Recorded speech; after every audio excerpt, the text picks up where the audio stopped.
नमस्कार विद्यार्थी मित्रांनो, विषय GFC. तर पाठीमागील तासाला आपण क्रियात्मक व्यवस्थापन या प्रकरणामध्ये खरेदीचे नियोजन किंवा खरेदीची संकल्पना हा घटक बघितलेला आहे. त्याच पद्धतीनं खरेदीची जी कार्यप्रणाली आहे ती सुद्धा आपण पाहिलेली आहे.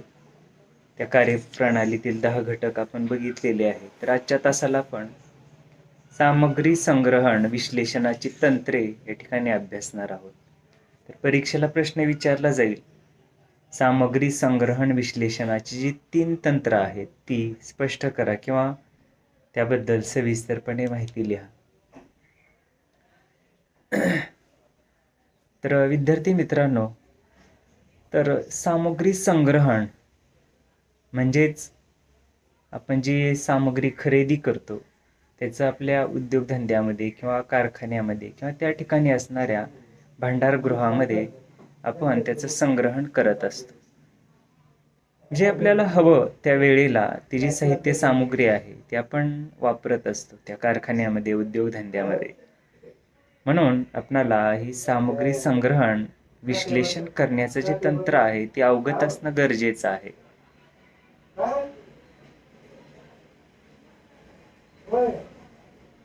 ही जी साधन सामुग्री आहे तर त्याचं 3 प्रकारे वर्गीकरण केलेलं आहे. म्हणजे साधन सामुग्रीचं संग्रहण करताना आपण त्या साधन सामुग्रीचं 3 प्रकारे वर्गीकरण करून त्या पद्धतीने संग्रहण करण्याची आवश्यकता आहे.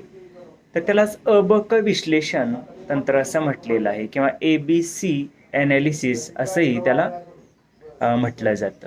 तर अबक विश्लेषण सामग्री संग्रहाचे महत्त्वाचे तंत्र असून पुष्कळशा कारखान्यामध्ये या तंत्राचा वापर करून साठ्याचे नियंत्रण केले जाते. म्हणजे आपल्या उद्योग व्यवसायामध्ये किंवा कारखान्यामध्ये जो वेगवेगळ्या साधन सामुग्रीचा साठा आहे तो करण्यासाठी हे अबक विश्लेषण अत्यंत महत्त्वाचं आहे. त्या विविध कारखान्यामध्ये, उद्योगधंद्यामध्ये हे तंत्र अवलंबलं जातं.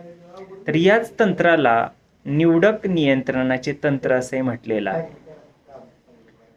या सामुग्रीचे वार्षिक उपभोग मूल्य या तत्वावर आधारित हे अबक विश्लेषणामध्ये अबक या 3 प्रकारात वर्गीकरण त्याचं करण्यात आलेलं आहे. म्हणजे वार्षिक उपभोग मूल्य त्या वस्तूचं किती आहे, ती वस्तू आपणाला किती प्रमाणात खरेदी करायची, खरेदी केल्यानंतर त्याचा साठा कशा पद्धतीनं करायचा, त्या खरेदीवर करावयाचा जो खर्च आहे आणि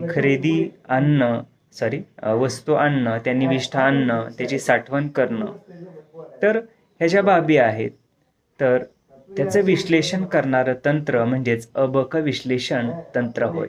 बघूया त्यातलं पहिलं तंत्र, त्याला अवर्ग सामुग्री असं म्हटलेलं आहे. अवर्ग सामुग्री म्हणजे अदर्जाची सामुग्री, जे ज्या सामुग्रीवरती साधारणतः 70% खर्च म्हणूया आपण, किंवा ज्या सामुग्रीचं वार्षिक उपभोग मूल्य जे आहे ते 70% असते, त्याला अवर्ग दर्जाची किंवा अदर्जाची किंवा अवर्ग या गटामध्ये मोडणारी साधन सामुग्री असं आपणाला म्हणता येईल. लक्षात ठेवा मित्रांनो, ऑब्जेक्टिव्हला विचारलं जाईल अवर्ग सामुग्रीचं उपभोग मूल्य किती टक्के असते, तर 70%.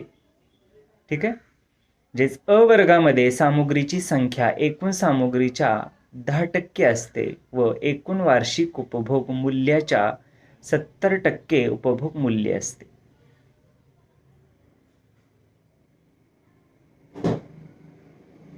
सामुग्रीची संख्या 10% आणि त्याचं वार्षिक उपभोग मूल्य 70%. अवर्ग दर्जाची साधन सामुग्री.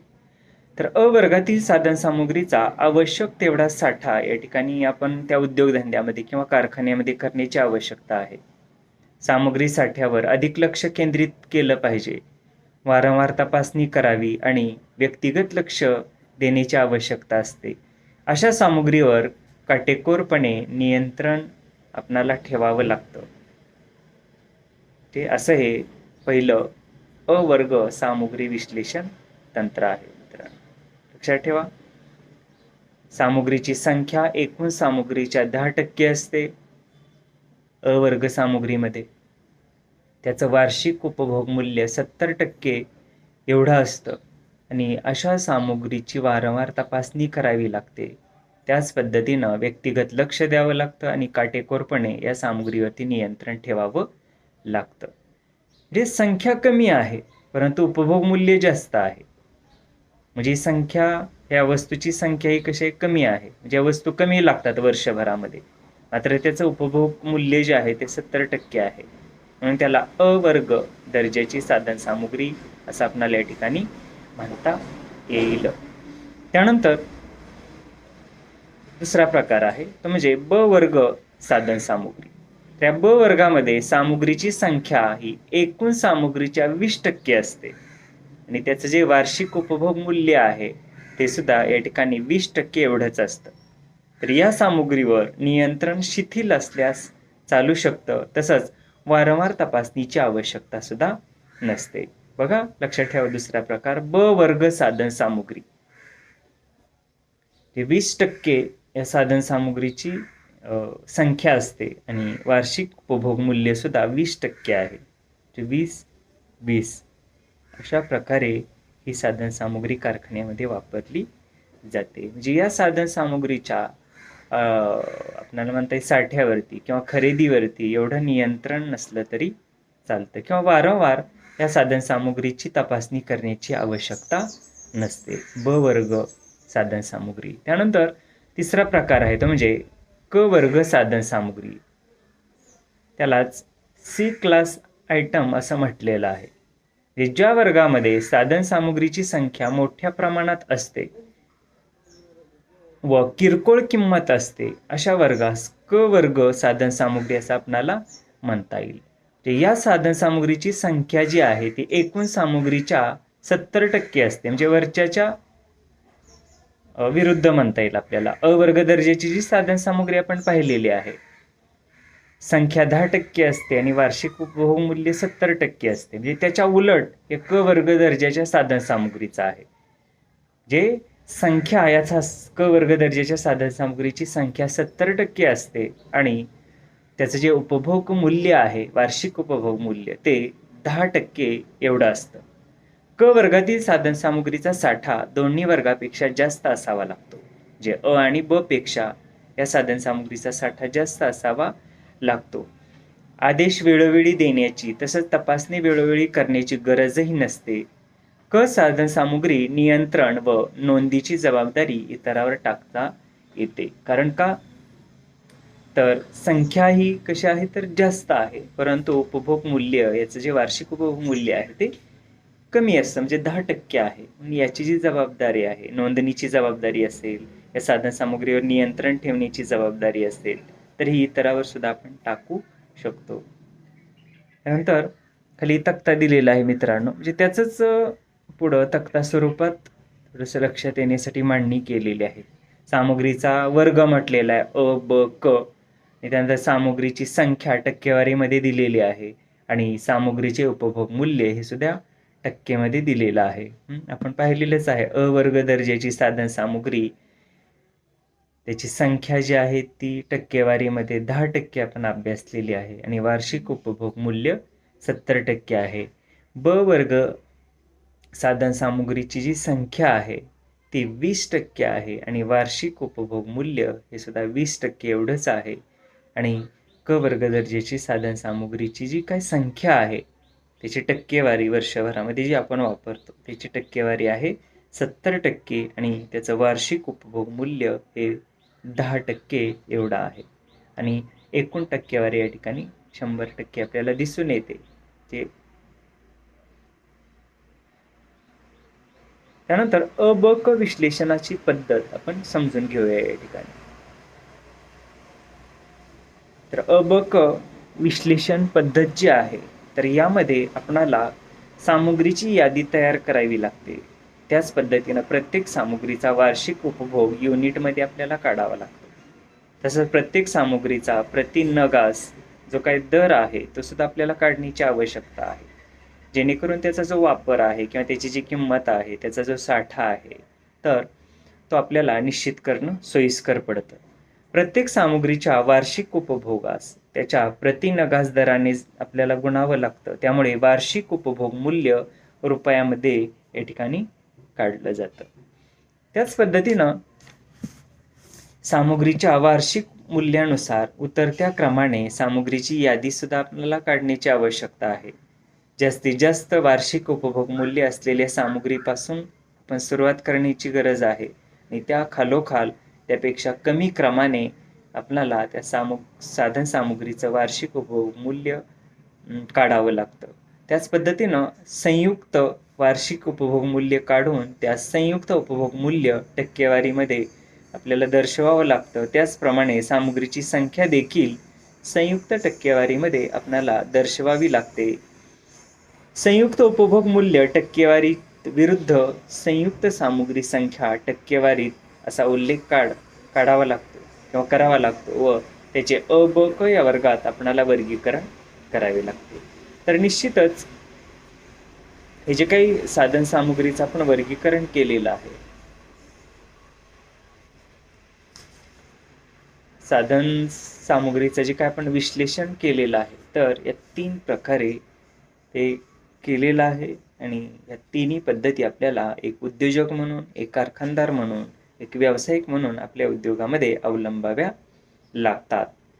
जर 10% वर क्रमांकाच्या सामुग्रीचे एकूण उपभोग मूल्य 70% एवढे असते, ती अ वर्ग दर्जाची साधन सामुग्री आहे. वरती आपण अभ्यासलेलंच आहे.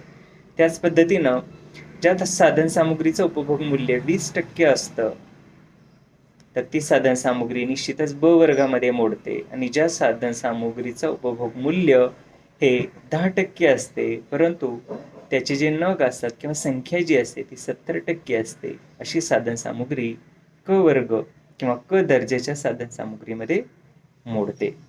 तर या ठिकाणी मित्रांनो खाली आलेख दिलेला आहे. तर त्या आलेखामध्येच या ठिकाणी वरील ज्या काय पण संकल्पना बघितल्यात 3, तर त्यांनी स्पष्ट केलेल्या आहेत.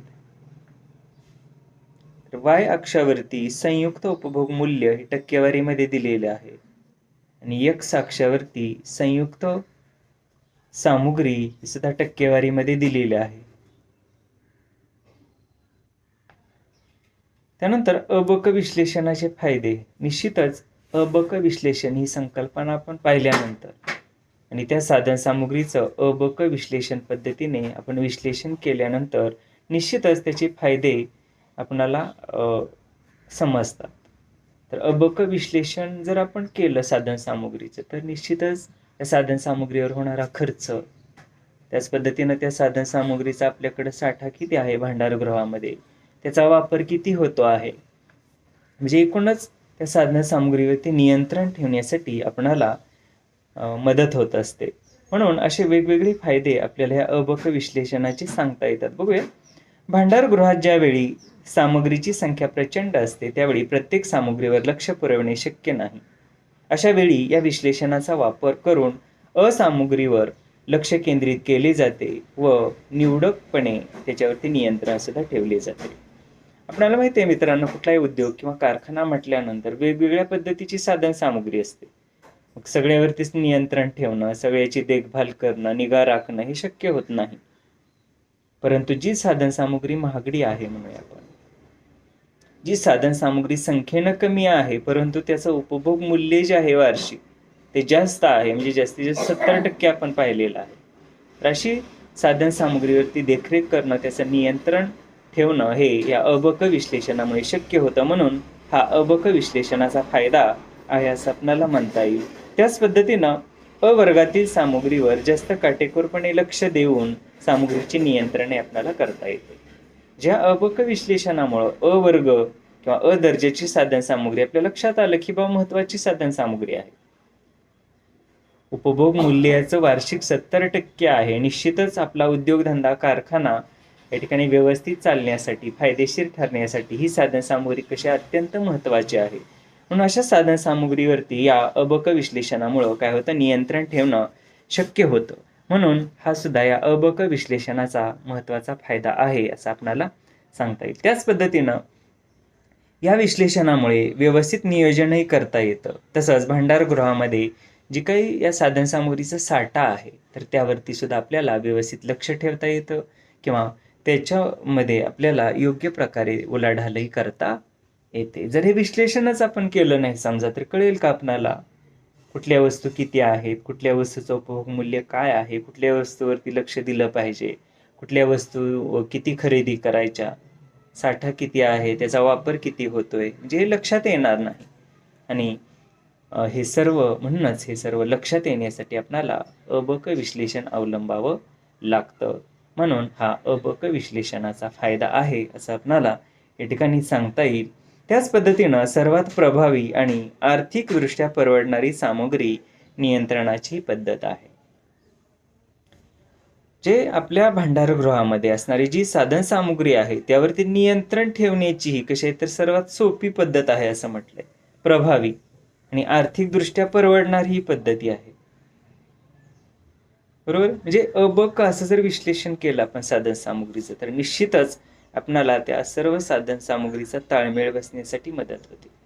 अवर्ग दर्जाची, ठीक आहे, ती मोजली, त्याची संख्या वगैरे, त्यावरती किती खर्च होतोय, उपभोग मूल्य त्याचं कळालं म्हणून आपण त्याच्याकडे लक्ष देऊ शकतो. मात्र क वर्ग किंवा क दर्जाची साधन सामुग्री कशा आहे, उपभोग मूल्य त्याचं 10% आहे, परंतु संख्येनं ही साधन सामुग्री 70% एवढी आहे वार्षिक.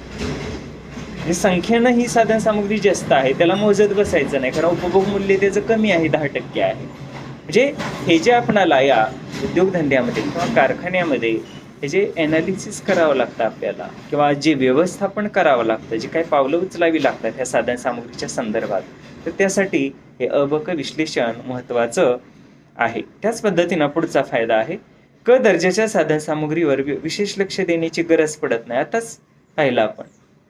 कारण का, क वर्ग दर्जाची साधन सामुग्रीमध्ये वार्षिक उपभोग मूल्य 10% आहे आणि वार्षिक ही साधन सामुग्री संख्येनं 70% एवढी वापरली जाते. म्हणून या दर्जाच्या किंवा क दर्जाच्या साधन सामुग्रीवरती जास्त लक्ष देण्याची गरज नाही. त्याच पद्धतीनं क दर्जात सामग्रीची संख्या मोठ्या प्रमाणावर असते, मात्र मूल्य कमी असते. आताच पाहिलं आपण ते सुद्धा. त्यामुळे वेळेची बचत होऊ शकते. अ वर्गाच्या साधन सामग्रीवर योग्य प्रकारे नियंत्रण ठेवणेही शक्य होतं. क वर्ग दर्जाची साधन सामग्री माहिती आहे आपल्याला, उपभोग मूल्य 10% आहे आणि संख्येनं साधन सामुग्री ही 70% आहे. मग त्याच्याकडे दुर्लक्ष केलं तरी चालतं. मग लक्ष कुठं द्यायचं तर अ वर्ग दर्जाच्या साधन सामुग्रीवरती लक्ष द्यावं लागतं आपल्याला. म्हणजे हे जे आपल्याला लक्षात येतं किंवा हे जे नियोजन आपल्याला करणं शक्य होतं ते ह्या अबक विश्लेषणामुळे शक्य होतं असं या ठिकाणी आपल्याला सांगता येईल. त्याच पद्धतीनं अ वर्गाच्या बाबतीत सामग्रीची या आहेत की तर त्याच पद्धतीनं अ वर्गाच्या बाबतीत सामग्रीची गरज, खरेदी, खुर्ची दे, खुर्चीवर अ वर्ग दर्जाची जी साधन सामुग्री आहे, त्याची जी गरज आहे, त्याची जी खरेदी आहे, तसंच सुरक्षित स्कंद, प्राप्ती, निरीक्षण, सामग्रीचा वापर इत्यादीवर बारकाईने लक्ष पुरवलं जातं. हे कशामुळे शक्य होतं तर अबक विश्लेषणामुळे शक्य होतं. म्हणून कुठलाही उद्योग असेल किंवा कुठलाही व्यवसाय असेल त्याच्यामध्ये अबक विश्लेषण हे अत्यंत महत्त्वाचं आहे असं आपणाला या ठिकाणी म्हणता येईल. त्यानंतर मित्रांनो, पुढचा जो घटक आहे तो आपण या ठिकाणी पाहूया, काटकसरीची आदेश मात्रा. म्हणजे आपण एक उद्योजक म्हणून, एक कारखानदार म्हणून किंवा एक व्यावसायिक म्हणून आपण काटकसरीची जी आदेश मात्रा आहे ती या ठिकाणी समजावून घेणं गरजेचं आहे. जे कुठलाही उद्योग असो, व्यवसाय असो, त्याच्यामध्ये आपण काटकसरीचं तत्व अवलंबलं पाहिजे. जे ज्या काही आवश्यक गोष्टी आहेत, आवश्यक सेवा आहेत, त्या ठिकाणीच खर्च करण्याची नितांत गरज असते, हे आपण लक्षात घेतलं पाहिजे. नाहीतर किती भांडवल आहे, शासन आपल्याला कितीही भांडवल पुरवतं, व्याजदर कमी आहे म्हणून आपण भांडवलाचा त्या ठिकाणी जर विनियोग योग्य पद्धतीनं करत नसू तर ती आदेश काटकसरीची मात्रा या ठिकाणी होऊ शकत नाही. म्हणून आपण ही जी संकल्पना आहे समजून घेणं गरजेचं आहे. कारण एक उद्योजक आहोत आपण, वेगवेगळ्या गोष्टीवरती खर्च करावा लागतो. आताच आपण जे अबक विश्लेषण पाहिलं ते त्याच पद्धतीनं आपल्याकडं जे काही भांडवल उपलब्ध आहे, जो पैसा उपलब्ध आहे, तर त्याचा विनियोग चांगल्या पद्धतीनं केला पाहिजे. ज्या अत्यावश्यक सुविधा आहेत त्याच्यासाठी तो खर्च केला पाहिजे.